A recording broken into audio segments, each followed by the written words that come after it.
Hi, welcome to the Entrepreneurial Odyssey. My name is Rob Ratliff. This is a podcast where we interview entrepreneurs to hear their stories and learn more about them and their business. And today I'm here with Bronwen Good job. Oschlager. So Thank welcome. you. I'm glad to be here. Thank I know I you. have the hardest name. Yeah. Well, tell us a little bit about All that right. Well, name then. my first name is Welsh.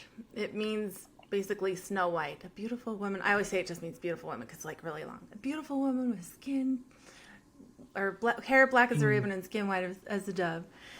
And Oldschlager is more interesting. It means oil crusher. It's German, so olive oil, mm, Schlager. hmm You know. Okay, That's my gotcha. name. And I'm an American. Neat. 100%. Yeah, yeah, pure born. Yeah. Well, and you're not doing the olive No pressing olive pressing anymore. for us. This is not in your family. This you're kind No. of no.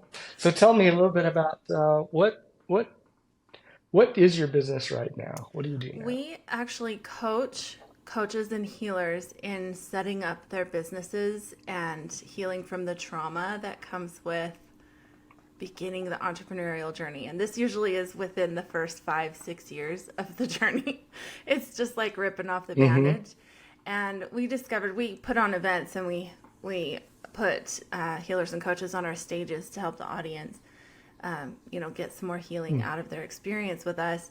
And what we discovered through that was that they needed a lot of business training and a lot of healing work and clarity work and stuff. So we go at it from an esoteric standpoint and a very logical standpoint as well. Systems and, Mm-hmm. basically see your highest self and find the purest expression of you within your business so that you don't feel that perpetual imposter syndrome and stuff like that. So that's really what we Mm-hmm. do. My business partner Tara Brown is trauma certified and she helps everybody just come. It's like life coaching, healing, beautiful awesomeness. We also have a certification program so people can Mm-hmm. learn to do that too. So Oh, that's neat. Yeah. You bring up a good point. I think there's so many entrepreneurs out there who are in it for the money or the business, and a lot of times it's just they're trying to yeah. fill a need.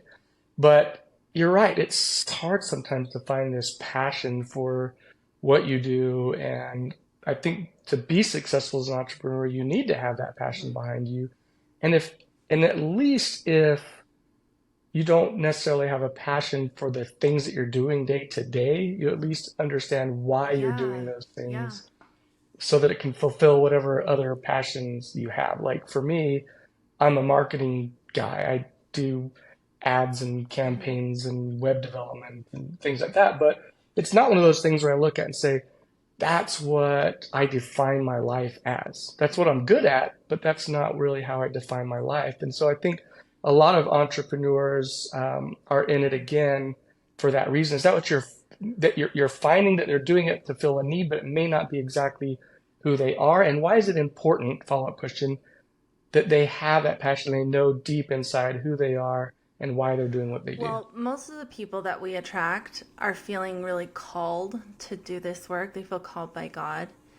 And so they're doing it like a mission. And so it feels like who they are.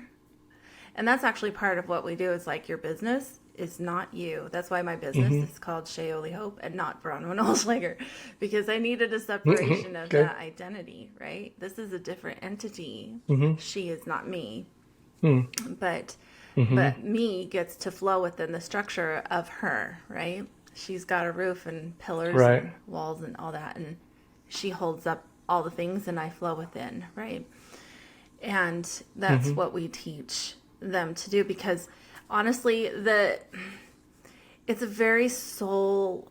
When you feel called by God to do this stuff, I don't know how you feel about that, but when you feel called that way, and it feels like a mission, it feels like everything like how you get caught up as an entrepreneur anyway, you get caught up in like get up in the Hmm. morning and go straight to it and do it all the way until you Hmm. fall into bed at night.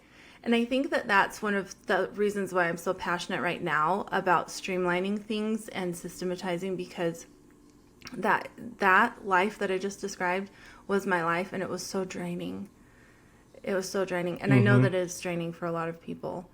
But yeah, that's it. It's there's got to be a separation. There has to be Mm-hmm. integration with, Mm-hmm. the expression of yourself, so you love doing it, and that it needs to be done the way that you do things, but that it isn't you. Is that kind of where you were going with that? Mm-hmm. Yeah, absolutely. I mean, even when I used to I used to work in management. Of course, I still work in management, I guess, with my own business, but I'm just kind of going back to the days when, I was working with a team in a call center of, like 20 representatives on my team, and we're trying to work with customers and fulfill orders and do customer service. And so many of those people there, I mean, cannot define themselves as what are you in life? Oh, I'm a tech support guy. I love getting on the computer and helping people with their internet connection. It's most people don't wake up in the morning going, I can't That's wait who to I do this. So it really was a struggle, right? To try to find how do I turn what is their passion into something that can transfer into their am. business, right? So I imagine it's kind of the same Yeah. thing for you. People do what they do because they need to run their business, but there has to be that passion behind it. So how do you help people link their their mission type thing, the feeling of, I'm on a mission to deliver this because this is who I am, and make it work with the business that they have? Well, I'm very woo woo, coming from the esoteric world, the metaphysical world. So, like, I really like human design. Have you heard of human design for like personality? How No. Mm-mm. well, it's very No. astrology based. I like to interpret it for my Okay. own needs. I don't adhere to everything about it, and I like to give that disclaimer because there's some interesting things in the background, and I'm like, filter, rename for me. Okay. Yeah. But I find it Yeah. really, really helpful to help people see what their strengths are through that medium.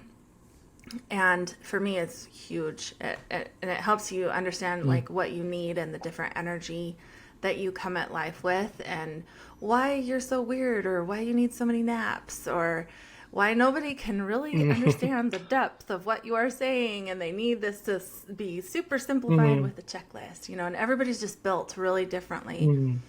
So understanding myself in relation to other people, and then helping them understand themselves so that they can see that highest expression of them. Because when you look at this, it's like, oh my gosh, yes, oh my gosh, yes, oh, Mm. I wasn't accepting myself. I thought I had to be like this person doing their business, right? Mhm. And that's when we start really Mhm. grinding away. Do you know what I mean? Mhm. Yeah.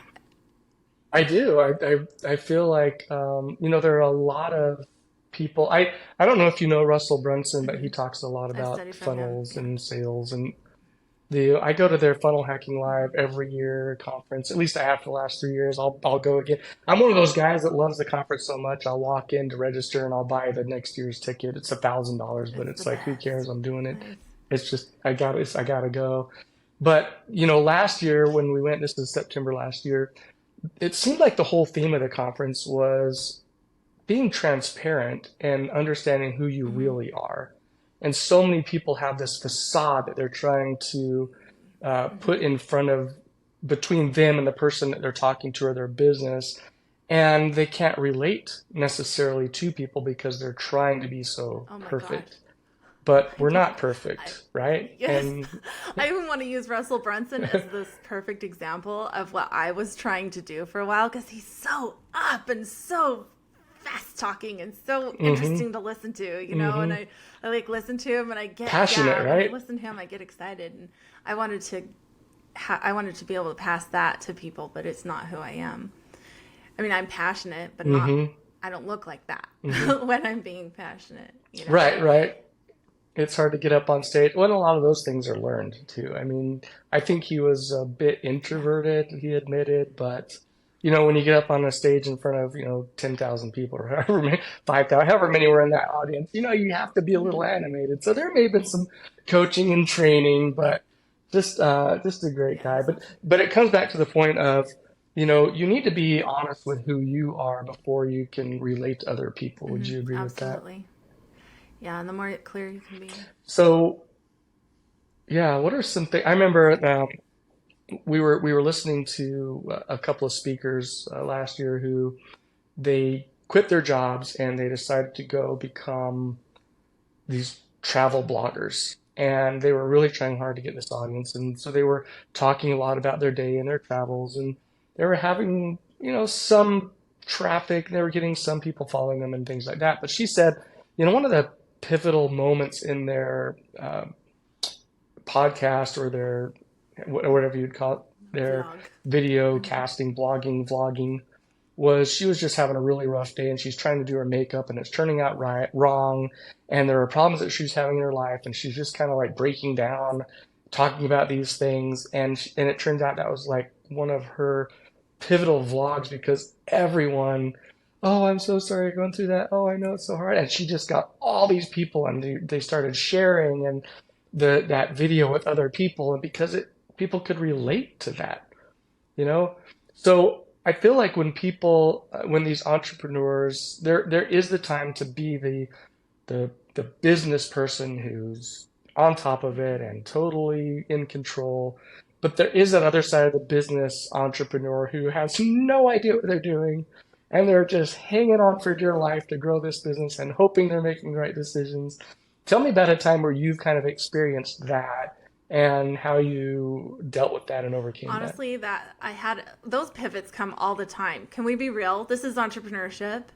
There's a perpetual Mm-hmm. journey here with all the tweaks and all the twists and turns as you respond to your market and what your ideal client needs. But it's the pivot that I did from let's only talk about all this metaphysical stuff to, oh, you want me to teach you what I know about business? I'm good at that, so let me just pass that along. And I had to like take some time and breathe and decide how I was going to teach it and how I was going to simplify it. And for me, that was a big, I had to go from let me help you come out of survival mode as a human being to let Mm-hmm. me help you come bring your business out of survival mode. Let's just simplify. And Mm-hmm. for me, I was very resistant to that because I felt like it wasn't me. But look how it Okay. is. And it's been fun. I'm actually having a Yeah. really good time.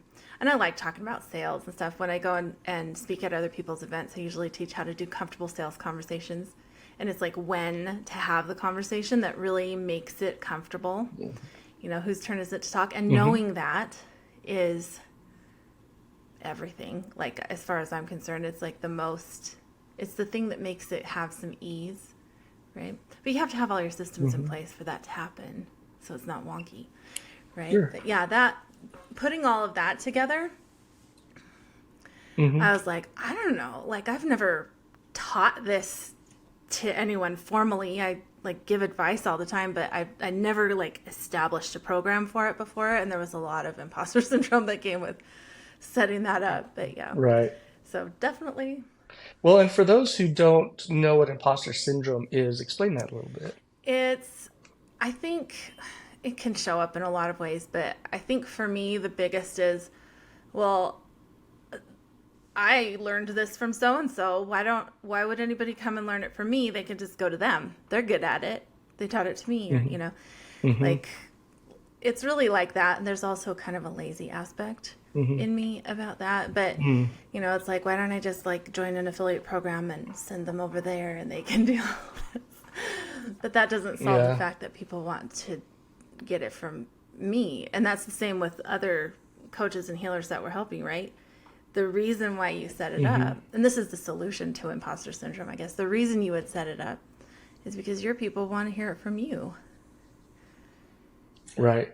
That is so key to everything that, especially in a coaching program, is that's the one thing that I learned is that they're not buying your program, they're not buying your sentences, they're not buying your workbook, they're buying you. That's what they're paying for is they want you to lead them. They want you to be the one that guides them through this process because they like you.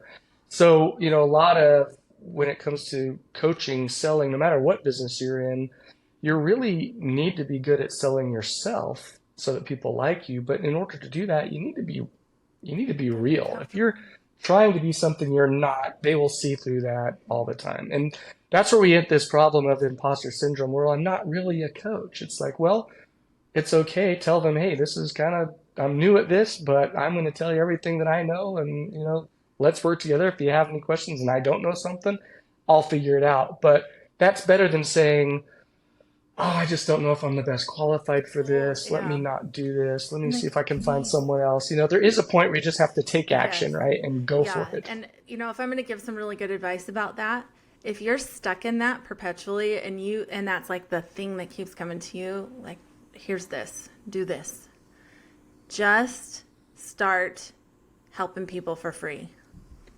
And just help them for free, Hmm. because if you can't let yourself be paid for it, because you can't even get it organized, because you can't even let yourself get your head around it, then just start helping people for free. And what's going to happen that's beautiful is you're going to figure out what works, what you like, what you have energy for and what you don't. And you'll be like, oh, Hmm. this was working and I really liked teaching that thing to this person. So then go set up like a mini course and just teach that. And if you still Hmm. can't let yourself be paid for Hmm. that, make it free, give it away. So like that will help you to build your confidence in yourself. And then you can always add price tags later. Let yourself coach people. Yeah, that's really good advice. Yeah, so good advice. I mean, I've even heard stories where people, were looking for a job and they wanted to work at, I don't know, like the Gap or something like that. And they would apply and no one would, they wouldn't get the interview. So they just started walking in and saying, hey, it looks like you're pretty busy. I noticed some of their shirts are, not folded and put away. I'm just going to do that for you if that's okay. And they just started working for free, basically. And hey, I noticed there's some crumbs over here. Grab a broom and do that. And, he did that for a couple of days. And then pretty soon they're like, if you want, we can pay you for this. Oh, okay, That's great. awesome. But it's just, sometimes it just feels like you do need to get out there. And if you're not confident in charging someone, then yeah, absolutely just do it for free. It doesn't cost them anything. And you get to learn just how good you are at something, and maybe you're better than you think you are. And you'll get to a point where people are going to ask you, well, how much do you charge for Mm-hmm. this? I remember, I don't know if you heard of Pedro Adeo, who does like the challenge funnels that Russell Brunson talks about, but he did this challenge where it was like a 7-day challenge to a better you kind of thing. And he just did it for fun, where they just said, okay, today we're going to work on, your exercise program. Today we're going to work on your diet. The next day, and it may be complete, just so you know, Maybe different from that, but Pedro, if you ever I hear get this, the I point. apologize. But the idea was that it was just, by the end of this course, people were like, hey, this is so awesome. I want to buy your course. And I don't have a course, he said, because he was just doing this kind of for fun to just kind of get out there and work with people. And like, no, no, we need your course. I don't have a course. Well, get a course. I want to buy it. I'll pay I whatever need you want. implementation Like, oh, help. okay, yeah, yeah. So it's kind of funny how, when you get out there and you just serve people, and I think that's what it's really about, is serving other people. If you can figure out a way to do that, then the money will And follow it's that. really good market research. Like you find out what they Hmm. need and what they're asking for from you. Yeah, it's so good. Hmm. Well, let's go back to what started you on this whole entrepreneurial thing. I don't know if you have to go back to where you're when you're two and something happened, Oh, or that's but helpful. you may not that far back, but but let's talk about what made you be this entrepreneur that you I are think I was today. born this way, but yeah, but my Yeah. dad was always in an MLM, and Hmm. I watched him go from MLM to MLM to MLM, and we lived on a 30-acre farm and we were pretty strapped. We had all of our animals, but I wanted a candy bar sometimes, you know. And Hmm. so when I was 12, I just started marketing myself as the neighborhood babysitter. And I would like go and solicit babysitting jobs from Hmm. people. So I had Hmm. my clients in the neighborhood that I was their go-to, right? Mm-hmm. And so I always had money. Nice. I always had enough money to do what I wanted to do and share. And I liked it. So, and I feel like that's what Mm. that's like the best expression of my entrepreneurial spirit, if I could say it right. Is I just want, like, Mm-hmm. I do this for God, but I do it because I want to help people. I have a philanthropic dream, that I want to Mm-hmm. fulfill, and I get to have plenty for me and lots to spare, you know. And so I got to experience Mm-hmm. that when I was doing the babysitting thing, and then I started kind of playing out my dad's pattern, going from MLM to MLM to MLM. And I started, Right. like, there was this point when we came across this report called The Seven Great Lies of Network Marketing. And I ate that Mm. up because it was all about just not doing what the company teaches you to do to market. It was all like anti that. But it taught me Mm.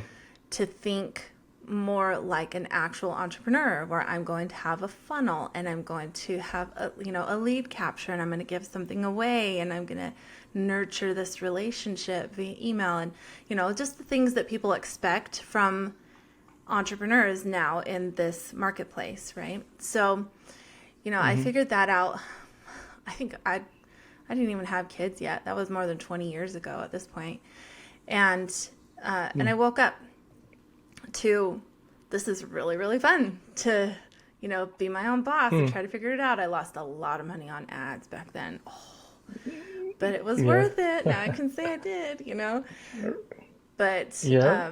yeah, that's where it all started, and that's also when I started coaching people, because I'm a guide. I'm a guide. It's who I am. People come to me and ask for help to do Mm-hmm. things. I had Verl Osmond over at my house, and I was helping him. Do you know who that is? It's Mm-mm. No. the Osmonds, Marie Osmond, and Yeah, I yeah, know the Osmonds. Yeah, Donnie and Marie. Donnie Yeah, and it's their big Marie and brother. everything from the Yeah, day. he was Oh, like, I okay. would help him with all his emails. We were setting up all of his stuff, and he came over to my house almost every Okay. week for a few months. It was fun. He's a cool guy. But yeah, Yeah. so that's my claim to fame. The So you started pretty young then in the Yeah, well, I'm entrepreneurial world. 45 now. So yeah, I Mm-hmm. started really early. And Mm-hmm. I probably was doing things way before I was 12. I'm a getter done. Like, if I want something, I'm going to go get it. Yeah. So, Yeah. yeah. I think it's funny how, when you're young, you seem to want to take those risks, and you'll go door to door and knock and say, "Hey, I want a babysit. Are you interested?" And then, you get older, and now all of a sudden, it's one of those things where, here's an example story. There was a real estate agent who he had just become an agent. He signed up with his broker, and he got his business cards ready and his pamphlets ready. And then, this had been a couple of weeks. He was, well, I'm not quite ready because I have to do this. I'm not quite ready. I have to do that. And he just kept going. And he was postponing is what he Mm-hmm. was doing because he had this fear of like actually getting started. And his broker finally came to him and just said, "Come with me." And they jumped in the car, they went out to the neighborhood and just started knocking doors saying, "Hey, are you looking to sell your house? Do you know anyone who is looking to sell their house?" And after a few doors, they got a couple referrals and they went to that person. "Are you looking to sell your house?" He said, "Oh, actually, I was going to be looking for an agent." "Well, I would love to be the one to help you with that." This is the broker talking. And they said, "Oh, yeah, great, let's do it. Let's sign up." And of course, the agent here is thinking, "Oh, thanks for getting this for me." And the broker said that, "No, this is my, this is mine. I'm showing I, you. you know, I did the work Yeah. on this. I get it. I'm showing you how to do it. You want it. You need to go do the same thing." And the whole point of the story was, sometimes you just got to get off that mark. You got to stop procrastinating your growth. And I think so many times people procrastinate that growth because they're afraid to Mm-hmm. fail. What do you do, or how do you talk to someone about I that? actually have more experience with people who are afraid to succeed. Mm-hmm. So when I go at it, we talk about kind of both sides of this, but more often it's that they don't know what to do. Like, they can get everything set up, but they're afraid that once they get people in their program, they're not, that it's going to wear them out, or they're not going to be able to do everything, Mm. or whatever, you know? And so, I could speak to that much more easily than I could speak to the field, Hmm. because that Sure. feels like what they're afraid of failing at, but more, it's like, I don't even want to put somebody in my program because blah. So then they don't even get it set up, right? And Yeah, I guess sometimes it's easy to fail because you're no worse off than you started. yeah, well, Where if you succeed, you got a whole another yeah, it's world a of whole new, problems. it's a whole new world. But yeah, Hmm. so I was actually, we just did an event last weekend, not this past weekend, but the one before that. And one of the gals came up on stage and she's like, I need a breakthrough. I'm like thinking people won't pay me for this. And we kind of sifted through a little bit, and I'm very intuitive, so I'm feeling, what's coming to me to ask. And she, what it came down to was, I said, are you sure this is about not feeling worthy of being paid, or is it when people pay you, you're gonna have to do it then, you know? And she's like, Right? you're worried you don't have energy. And she's like, oh my gosh. And it was like the best big breakthrough ever, because when you're somebody like that, all you need to do is, if it's about energy, all you need to do is make sure you're leveraging the right tools to do the fulfillment with you, right? Hmm. So, Right. yeah, I mean, honestly, I think more people are afraid of their greatness than they are Hmm. of their weakness, you know? Yeah. And why is that? I think we're afraid to see how beautiful we are and how super powerful we are. We feel like we have to be this fake version of humble where we pick on ourselves and, oh, this old thing. Hmm. And no, Hmm. I mean, we're the coolest. I mean, Hmm. this is how I see it. I'm like, God didn't make a mistake making you. Why can't you go be the fullest, most Hmm. amazing, highest expression of everything that's cool about you? And why do you have to Hmm. apologize for thinking you're the coolest? I mean, maybe you don't think you're the Right? coolest compared to somebody else, but you think you're so freaking awesome because you can do all this cool Right. stuff and you're really good at it. Why not? Why not embrace it? That was Right. hard for me. And yeah, it's interesting because, I'm no Elon Musk, but I like myself. But, but I think that, there are these things where a lot of the times building who you are and making you great is happens because of those failures Hmm. over and over and over. And you just keep getting up and you keep trying and you keep going and you overcome. So the next thing you know, you are great because you've been through so many trials. You've been through this, refiner's fire that you Yeah. hear about sometimes. And that's what makes you great is to get out there and just do and just Yeah, fail. I don't believe there's failure. I mean, I really hold on. Who said it? There's no failure unless you quit.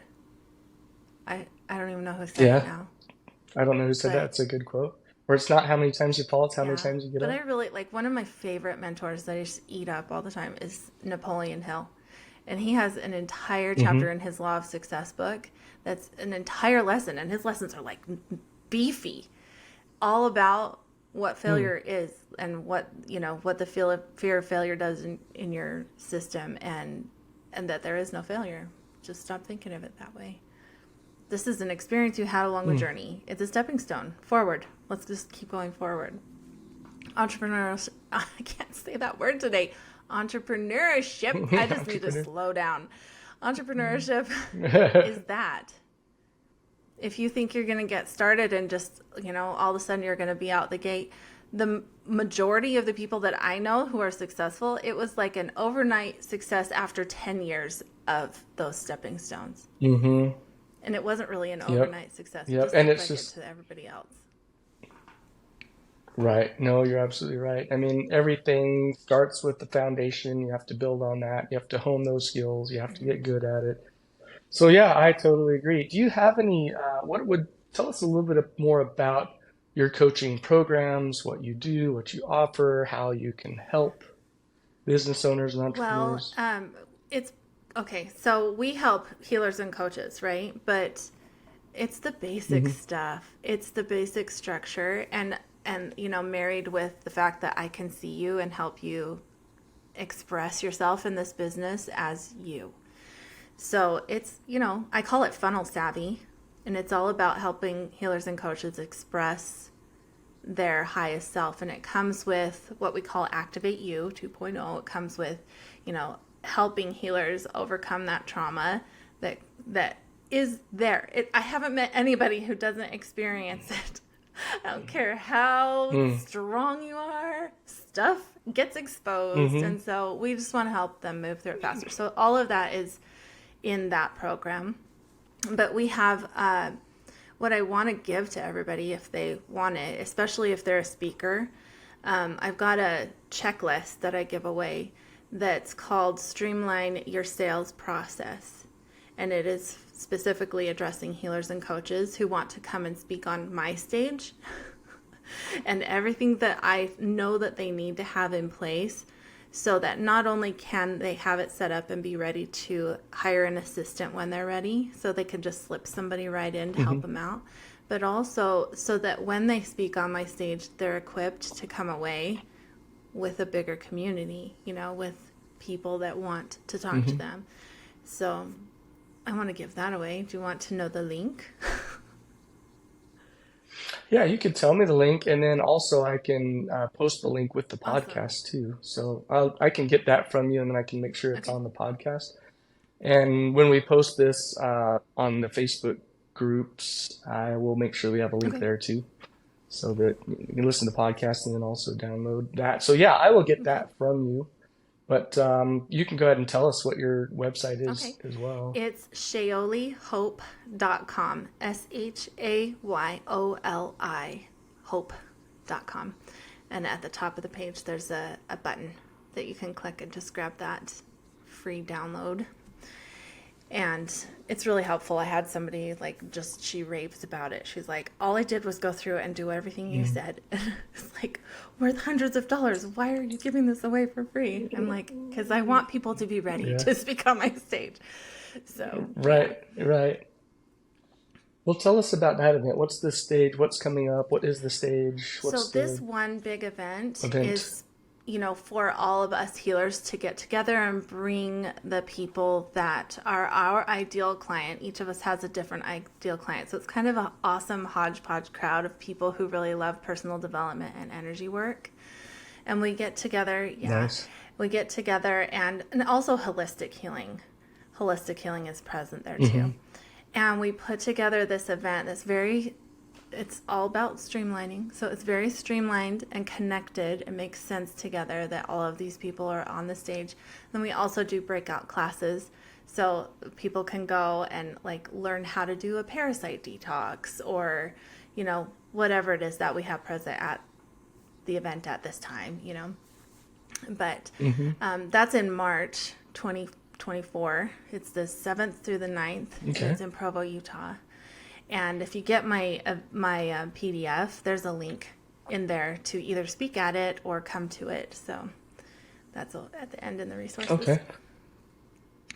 How many people usually attend We that? quadruple our audience every time we do this event. So at the last one, we had somewhere between 150 and 200 people. At this one, we have space for 400 people. And we have a little room on reserve in case we need to have space for 700 people. So, yeah, Okay. it just is kind of explosive and awesome. And the thing I hear about this, I get emails later too, but at the end of the event, I always get 2 or 3 people hugging me and saying, I have been to so many of these kind of events, and this is the best one I've ever been to. And I'm like, thank you. I love That's so hearing good. that. It really is good. And then they'll be like, I'm Yeah. still lit up. Yeah. I'm so happy. It's called Yeah. Rejuvenate You. It's about rejuvenating your purpose so that's what's getting you out Okay. of bed in the morning. And it's just very motivating, and just connect with who you are and what you want to be and what you're here for. It's yummy. Yeah. It's so interesting, like you said, the check that you get from your client is nice, but when they're telling you how great a job you're doing and how much you're helping them, that just really means so much more. And so, Mike, for we'll probably be wrapping up here pretty soon, but tell me, why do you think that that means so much more than the money The to testimonials. you, to me, to a lot of people? Yeah, why is that we feel that way? I think it's, Making you deep yeah, think well, now. I really feel like it because that is the embodiment of success.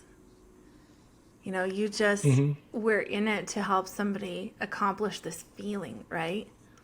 That's really what we're going Hmm. for as healers and coaches. So when somebody comes up and tells me that I did a good job at that, I feel like it's magic. Like, that's it. Now I can keep Hmm. going. Thanks. Hmm. You know, hard as it Yeah, may yeah, be, that made it worth yeah. it. Like I say, Yeah. yeah, that check is nice, but that feeling when they tell you you're amazing, you did a great job, you Mm-hmm. helped me so much, that just always means so Mm-hmm. much, to you, obviously, also to me, and I've been able to have clients say, wow, you just really turned things Mm-hmm. around. I was able to, we were really worried, but now things are going so well. We're getting more clients. And so it is interesting, that is what really defines success to a Mm-hmm. lot of people. Some people may be more defining success by the amount of money they have in their account, I but then you really have others who I really really define. think it goes together. Like, you're in business. If there's no Yeah. money, then it's just really expensive Hmm. philanthropy. But, so like Yeah. really they go together. Yep. It's a business. Hmm. If you want some. Yeah. I mean, you need to have money, you need to have that, but you can define success by how well you're serving other people. And I don't remember who said it. Who was it that said something like the amount of money that you have is equal to the amount of people you've served? I know Tony Mm-hmm. Robbins has talked about that, but there are other people too have, kind of said that the amount of money that you have is equal to the number of people that you've Yeah. helped, or Yeah. something along those lines. It's good. The number of people that you've helped well. Yeah. Because they'll refer Right. people You've to really you. served. Yeah. I mean, the whole thing Hmm. just is this magic ripple effect. Right? Yeah. Well, any final comments that you want to discuss or talk about? Any questions you have? Yeah. What questions do I have? I want to know more about what you do and how I might refer somebody to you. Because if you're doing web funnels and stuff like that, like what would that look like Hmm. for my clients to get help from you? If you're doing Okay. design. Yeah. Um, yeah, we do. I do work with funnels. I also build websites. I have a team that works with me. We do video, photography, but we also do things like the paid ad Uh-huh. management for Google, social media management, where we create their content and we boost it out and we target the right people. I wrote a book called Critical Point Marketing, where we talk about hitting the right person at the right time in the right place to make sure that when they're looking for you, they find you, or at least Mm-hmm. for your services. And then also um, re-advertising to them to keep you top of mind. So our goal is really to serve in five areas. One is to create good content, create ads on, paid ads to drive traffic to your site, get people to know who you are, create good social media marketing content that can Mm-hmm. help people to find out more about you and also like you. So much of social media is about getting people to like you and like your company because there's some emotional wins that way. And then we also do our search engine optimization so that people can be All found the on Google, outsourcing obviously awesomeness. important. Yep. Yep, yep. So, and then just the retargeting to make sure that people stay top of mind. And the best way to describe that is when you go to Amazon to look for a pair of shoes or something, and then you see those everywhere all over the web, wherever you go. So we can help set that up. So once they come to your site and they see what you do, then they can see the ads on Facebook and Instagram and blogs and Oh wow, all that those sounds kinds of things awesome. too. So that's what I do. I That's love my it. I love biz. it. Yeah, Helping people get I'm all exposure. about, like, at the end of our program, I'm like, you need to find outsourcing, you know. So I love getting Hmm. resources. Thank you for telling me all about that. It's exciting. Yeah, you bet. We handle it all or just a little, whatever Love it. whatever people Love need. it. So, Cool. yeah. Well, thanks for asking. Yeah. I appreciate that. This has been fun. It's been great to get to know you. It's been great to hear, about the entrepreneurial journey from you and some of the problems that people face, some of the successes that they have. I think I've learned a lot more about how, to integrate the passion that we have for our business with the success we feel when we're helping other people and how those fit together so well. So I think this has been really, really good. I hope that the listeners enjoy it. I will make sure that this gets put up on Spotify and some of the other podcasting places, and then I'll put links in Facebook and things like that for people listen to, especially like the Connect Utah, which has been a really good place for me at least to learn more about other people and what they do. Yeah. So you can look for it there too as well. So, but I appreciate it, Bronwen. Yeah, this Thank was you so fun. Thanks much. for having me. You're welcome, and I'm sure we'll see you around. Okay. All right. Thank you so much.